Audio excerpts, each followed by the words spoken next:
Governor Jared Polis is doubling and tripling down on his effusive praise of Robert F. Kennedy Jr.'s nomination for health secretary, despite RFK Jr.'s claims that Wi-Fi causes cancer, that vaccines cause autism, and that COVID might have been genetically engineered to spare Jewish people. Our Mark Salinger caught up with the governor today to ask about his enthusiasm for RFK that's caused him to be criticized by a number of other Democrats. RFK, not a pharmaceutical lobbyist, as you indicated, has a lot of false things that he has said and does say. Can he separate those incorrect personal beliefs from the work he does on chronic disease, nutrition, and taking on big pharma? I hope so, and for the sake of our country, I pray so. Do you think he'll be able to? That's a valid question. Jared Polis isn't naive. He knows Robert F. Kennedy Jr. has claimed vaccines are linked to autism and fluoride should be removed from drinking water. Last year, he said COVID was a genetically engineered bioweapon to spare Chinese and Jewish people, but harm blacks and whites. How does that view lend itself to the public policy that he may create?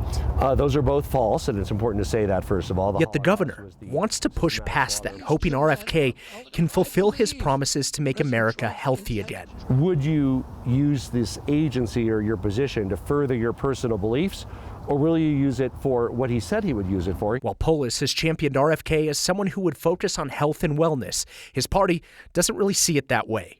Colorado Democrats last week said RFK, quote, consistently undermines trust in science using his personal beliefs and conspiracy theories as evidence. He was here, but I think I had a phone call with him. I don't think I met him in person. Polis said he spoke with RFK on the phone in 2019 when he was in Colorado fighting against vaccine mandates. Polis supports vaccines, but championed a plan to avoid mandates for children and create a system for parents to opt out. Why take a meeting with a vaccine skeptic when you are trying to push science-first policies? Well, I'm trying to increase the vaccination rate in our state. I met with people who wanted to have mandates too. I mean, I try to hear from everybody before I make an informed decision.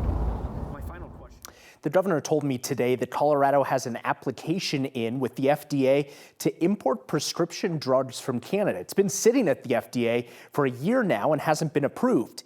He's now hopeful that with RFK leading the agency, they'll approve the application, allow the state to save money on prescription drugs.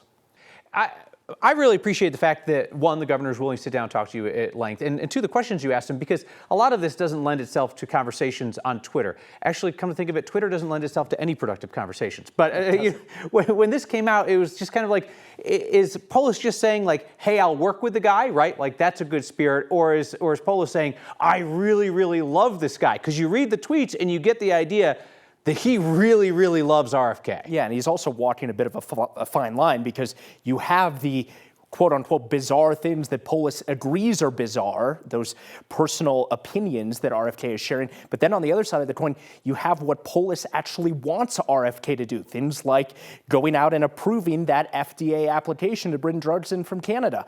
Things like that, you see where they can work together on. Yeah, we're going to have a new segment called Let's Take It Off Twitter with Mark Salinger. It's just you having actual conversations that are going nowhere online. Mark, thank you.